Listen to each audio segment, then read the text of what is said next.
Welcome to Peter and Ruffy's Football Show. As ever, we continue our summer fix of football because, as you well know, Ruffy, if you don't get that little snippet of football chat, you know, you could just be left in the wilderness. So we've managed to continue it all the way through the summer, getting ready for the next season. Yep, I think anybody has been with football right through the year, and when it stops, there's a big void there, and you've got to fill it, and it's what we're doing. Yeah, absolutely. And I couldn't think of anybody better to fill it with than this man. I would probably take him into the trenches with me in the midfield area for Rangers, for Sunderland, for Wolves, for MK Dons, for Falkirk as well. Have I missed anybody, Alex Rae? Dundee. Thank you. Dundee as well. Yeah, we're delighted that you could join us because we've been talking to footballers from the past and their rich and colourful careers, and many of them have had as equally a rich and colourful career off the park as they've had on it. And I think, you know, your life typifies that as well. I mean, you were a youth at Rangers. And many people would have given the right hand to have that opportunity. Did you really grasp that, or did you let it slip, taking it for granted? It's fair to say that I didn't take full advantage of that. It's interesting because obviously when Jock Wallace left, there was a Sooners revival, and the apprentices of theirs were kind of coming to the end of their time, and he says to me, "We'll give you 3 months to prove yourselves." I thought, "Oh, okay, it's an opportunity." And I felt as if I'd done well enough within that 3-month period, and it was Walter Smith sat at the top of the marble staircase, and I went in to see him, and he says, "How do you think you've done?" And I says, "I feel as if I've done okay, football-wise I had done," and he says, "We do too," and I thought, "Oh, I've got a contract here," yeah. And then the punchline came, and he went, "But we're letting you go." I thought, here we go, what's that all about? But he actually said something that was really interesting. It was a great piece of advice. He says, "Listen, regardless of what you do, you have to apply yourself better. If you're a plumber, electrician, football player, you need to put everything in. You can't be bowling about the town, you know, as if you're Jack the Lad." And I think it only took me another 13 years to take that kind of bad advice, but but it's true. It was and it was such a shame because at that point I was going to chuck it. I was actually going to give up football at that time. Yeah, and there was an amazing guy called Joe Woods, believe it or not, a big Celtic man, and he was an amazing guy. What he did was he picked up the waifs and strays who'd been let go, and then reintroduced them through Bishop Briggs Amateurs, and it was great. It was just a team of toe rags, and but they were fantastic. They took off. What was your mindset like then? Because people dealing with setbacks like that, I mean, especially at a club the size of Rangers, that must have been a real body blow. I mean, from a family point of view, from friends who know you're there, who've got expectations for you. I mean, oh no, I think anybody to say it's not about affects their confidence and affects their outlook will be lying, because the thing is you go in there with great expectations and then you're kind of put on the shelf. And academically I didn't do particularly well at school, as you can imagine, Peter. Yeah. and then what happened was within 3 months I got offered an opportunity to go and sign with Falkirk, which was great because it was such a small period of time, which allowed me to get back into full-time football. And did you feel you had something to prove when you went there, obviously with the letdown, the Rangers? Do you know the thing is, Ruffy, I was just actually... Do you want the truth? yeah, don't give us any edited version. Well, what happens was the punchline was that Billy Lamont said, they says, "We'll give you 60 quid a week." And I remember sitting with Joe Woods, who'd kind of brokered this deal. There was me and Colin McNair, the two had shone at Bishop Briggs, and Colin had already been squared up. So he says, "We'll give you 60 quid a week." I'm going, you know, I was humming and hawing and going, I'll not ever think about it. And I could see Billy Lamont and Big Joe's like that looking at me as if to say, "What are you doing? This is an opportunity." And the punchline was I get £500 sign-on fee, and I thought, oh, that'll get me through Christmas. Isn't it amazing how some footballers get an opportunity and it becomes so blasé down to how can I get a certain amount of money? I mean, McAvenny turned around and said, you know, I think you get something like, you know, a couple of hundred, 500 quid, and he says that he dyed his hair blonde and it changed his life forever. But as Ali will tell you, you know, that small amount of money, you know, is good, but the bottom line was the money was there. but you just wanted to play, wasn't it? That's all you were interested in. The money was just a wee incentive that was hanging about, because all of a sudden you were doing something that you wanted to do as a kid. Aye. And you just loved it every day. See, they kind of, at that stage you've had a daily basis of full-time football for about 18 months with Rangers, and then all of a sudden you're in the wilderness, and at that time you're trying to scratch about for bits of work and things, and then getting back into full-time football. And the ironic thing was, and this is the truth, see that 500 quid? I done it in one weekend. I bought a Prince of Wales suit, pair of suede shoes, paisley palm tie, and proceeded to spend the rest in Panama Jacks. So I clearly learnt my lesson. There you are. You thought you looked dangerous, didn't you? Oh, it was frightening. I was off the scale. I'm scared myself. We had somebody, the same kind of story, with somebody sitting where you're sitting just now, and this particular person structured his life around the end of the season, getting a move to get a few bob. Oh no, well the thing is, one thing about me was I was relatively loyal. Yeah. In terms of the teams I played for, I always managed to see out the terms of my contract.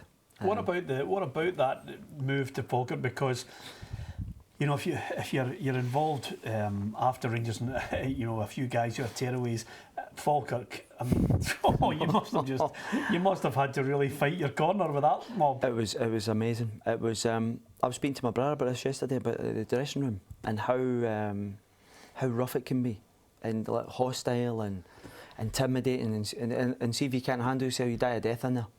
And I suppose it's like a building yard site at times. And anyway, I was talking away to him yesterday, and I says, listen, because he's doing a little bit up in the Chuchters up north, and I just says to him, you need to just put your cards on the table. If it means rolling about the floor with somebody there. And it's that type of environment, and it was great. And I don't want to rant on about the current structure of youth football, but see that going when you're 17 to play until you're 20. And you're playing against guys that have played 300, 400, 500 games that would boot you up and down the place as quick as look at you. It was a terrific apprenticeship. Whereas the current structure with the development squads that is, they're going toe-to-toe with their peers who they've grown up with the whole shooting match. You don't get, and it's interesting. I met Drew Jarvie in January after Fernando Rickson's game in the airport the next morning, and I remember Drew Jarvie being a giant of a man, but it was only because I was 16. I was probably about 9 stone. And when I was standing beside him, I think this guy's not that big, but my perception of him was in a half-main 2 at Ibrox, my first reserve game. So I'm just saying, so going to Falkirk was great for me, because it gave me I need to grow up here quick. Firstly for that dressing room, and then obviously you had to show these guys that you were able. Yeah. What were the? I mean, give us an indication of the squad that you joined. Who was there? We had everybody. We had Colin McNair was my sidekick, who was an amazing boy. He was frightening. And then we had Sammy McGivern, Roddy Manley, Sammy Conn, Gordon Marshall used to cut my hair on a Friday afternoon, charged me more than the local barber. So with them, and then Jim Duffy came in as a boss after Billy Lamont and things, and we Jim Holmes, seasoned pros. Yeah. Derek McWilliams, and I must mention Peter Houston, because at one stage Falkirk, I think they're cutting back with 12 boys who were full time, and then because it was half and half part time. And I think Peter called, I think it was James Allen, the Allen family, it was a local butchers, I think, who were running the thing, and he says, listen, don't put Alex in, he'll make you money.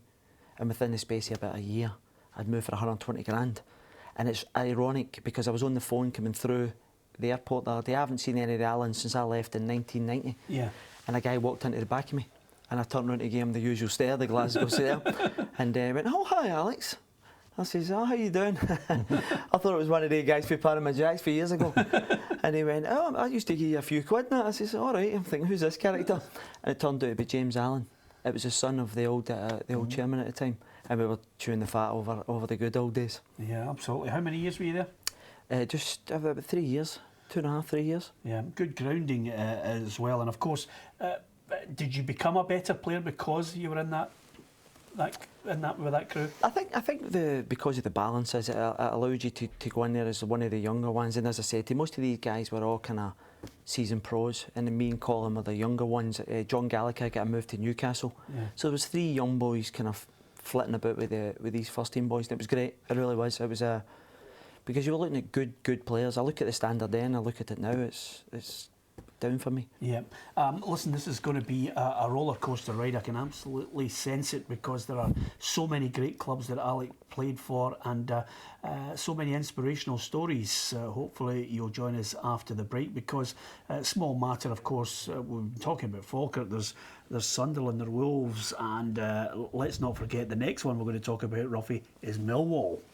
Yeah, certainly. That must have been an experience. I mean, I heard Jimmy Nick's views on Millwall. I'm sure I'm really interested to see what yours are. Yeah, I can't wait for it. Alex Rae gets the move to Millwall. We'll find out if the Glasgow boy could handle himself among the Lions in London. It's all coming up after the break.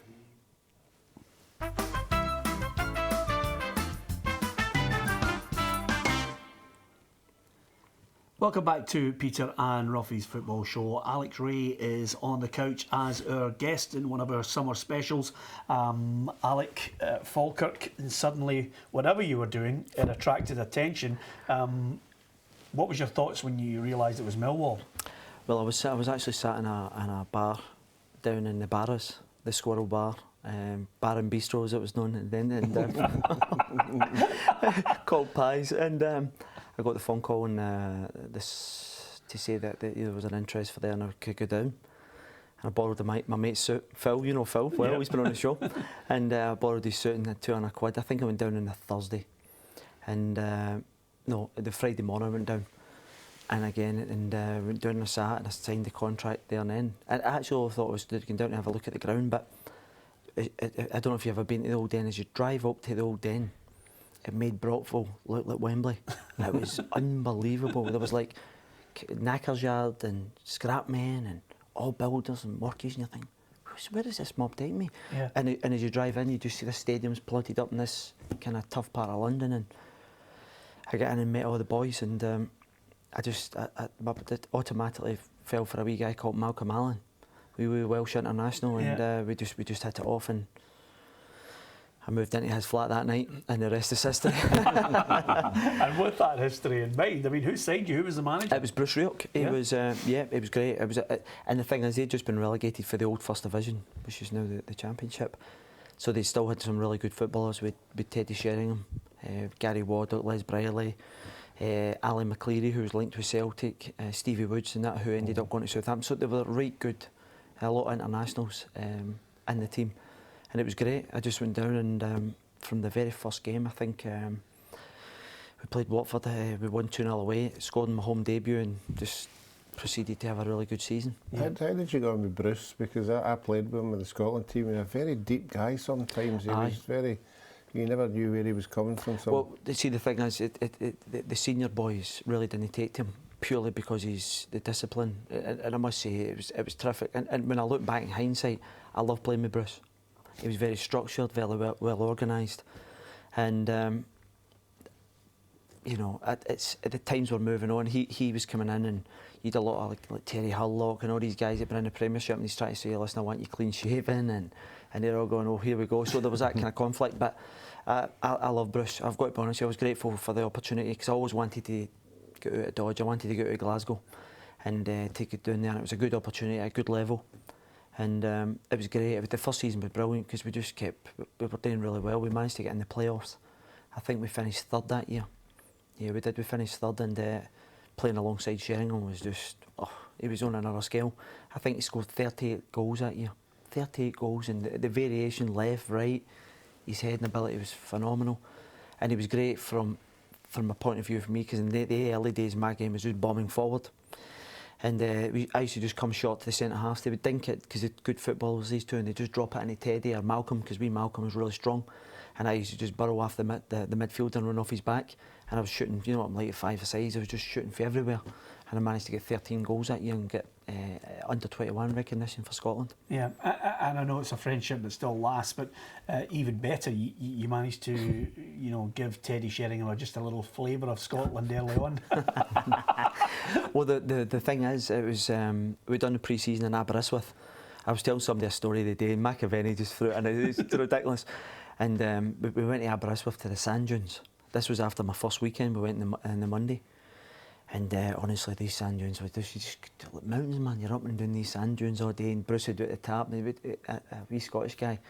as well. His wee sidekick, Ian, I can't think his second name now, it's ridiculous. Wilson? But, no, it was Ian McNeil. Yeah. And Ian done a bit of scouting from me. It was him that kind of recommended us. So they'd be helping me going, get up the tab and all. So we always finished with a 5-mile run along the Aberystwyth beach. And this was after the dunes. There was guys like melting and it was desperate.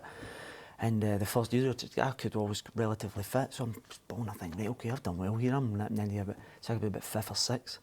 So okay, right. And then the following day, proceeded to do the same thing. We're finishing with another 5 mile, and I think this is ridiculous. So anyway, I'm running along, man. I'm flying. And then I get there, and wee Hurlock sitting at the side of the road, like, I can't really explain it. He says, oh, son, that was a bit tough, wasn't it, aye? And his hair's dripping away, it's sweating. I think this is unbelievable, man. How did he beat me? I didn't see him. He only got the bus along about 600 yards. 600 yards before he's jumped in, man. He's going to third. And McAvenny says they done it in a milk float. Him and Julian Dix. See, Ruffy, you weren't the only one. That was the only one, yeah. I told her these stories as well. It's you know, true, I mean, nobody liked running. I used to go 5-mile runs. I mean, come on, That's a goalkeeper madness. going 5 miles. I used to take a pound with me and stick it in my shop.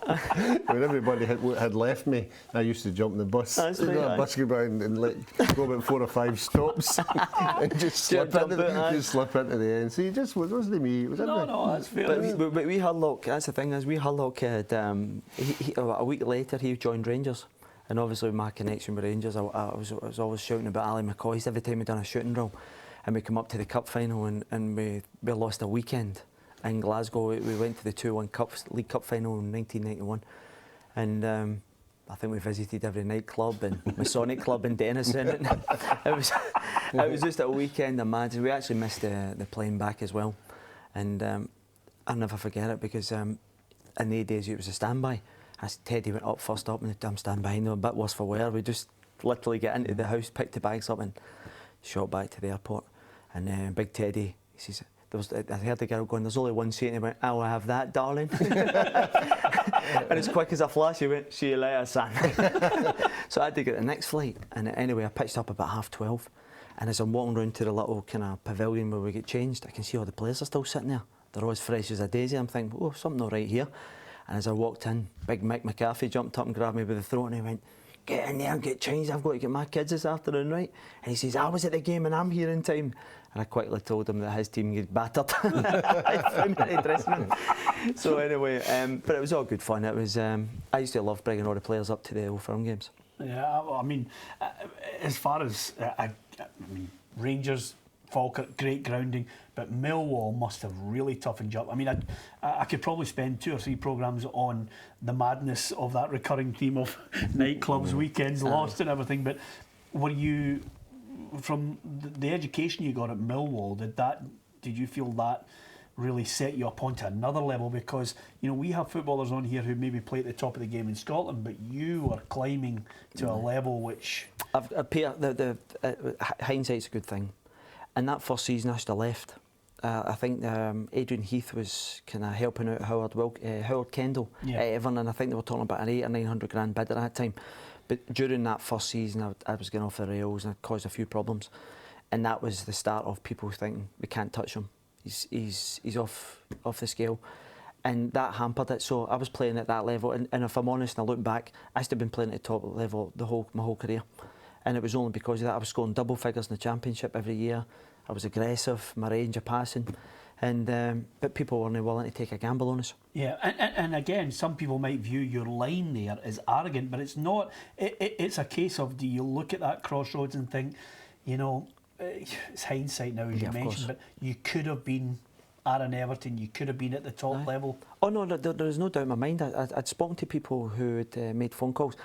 But I was mentioning money earlier on, and my mindset was all wrong as well. Because I always wanted to get, as you said, get a move, and so I was always chasing a move, and it doesn't materialise in my experience. I think if you just play the game, go about your business, and be, you know, as professional as you can, the move will come anyway, and you'll start climbing up the table, and that's what happened latterly in my career. So I'm only talking from my experience 10 years past that, but in the years, you know, I was looking at players. Whenever we played, we went and beat Arsenal at Highbury, we beat Chelsea, you know, and we were selling a player every year. With Mark Kennedy, Andy Roberts moved for 2 million, John Goodman moved for $1 million.